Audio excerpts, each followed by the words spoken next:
All right, chip of the day. Everybody loves chip of the day.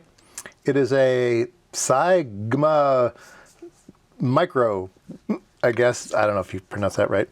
It's an SGL8022W. Now, I'd never heard of this chip before, so it's definitely a new chip, not from the olden days. I ran across this chip on a project that I did, so I'll show that in a little bit here, but let's take a look at this chip. It is a single channel DC LED control touch chip. That's a mouthful. Let's see here. Can control the on-off state of an LED and regulate its brightness, which can be used on incandescent and halogen. Lightness should be regulated optionally. High applicability touching function. That's kind of weird. So a lot of these new microprocessors do have touch built into them. I need to do more of that. It seems as though it has some modes, different modes to do different things. Regulate brightness without memory. Regulate lightness continually without memory. Regulate lightness continually with lightness memory. Regulate lightness on a 3 sections mode. I don't know. Weird chip. Weird chip. So here it is. So we have what looks like an oscillator pin. VCC. Whoa, this is really weird. I don't understand these things here. Let's take a look at a schematic. I think that'll help. Here we go. Here's the schematic. Oh, these are kind of complicated. All right. I guess they can't drive much current, so they're using a external component here to turn on the LED. So SO must be something out. SO, something out. Option 1 and option 2 there, and then T. Oh, that's the touch. So you have, yeah, okay, lots of capacitors. Why so many capacitors? Oscillator input has just a 47K resistor, so I guess maybe the speed at which, I'm assuming it has like pulse width modulation for the brightness control, so maybe that sets the, I don't know. Kind of a weird part.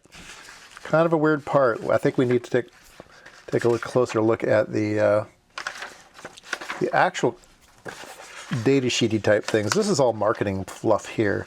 We want real data sheet type stuff here. There isn't much of it. There isn't much. Electrical characteristics. This looks like kind of a Chinese data sheet. 3.3 volts, 400 microamps, 12 microamps standby. So it's touch, but I guess it takes 12 milliamps just to keep it alive.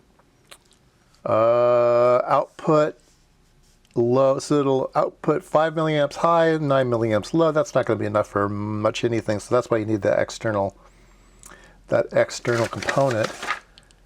And then not really any other, I mean, this is a terrible data sheet. This is just an awful data sheet. Oh well, it is what it is. Sometimes you just get these really see, they spent more time on the mechanical package than they even did on anything else. And yeah, pretty goofy stuff.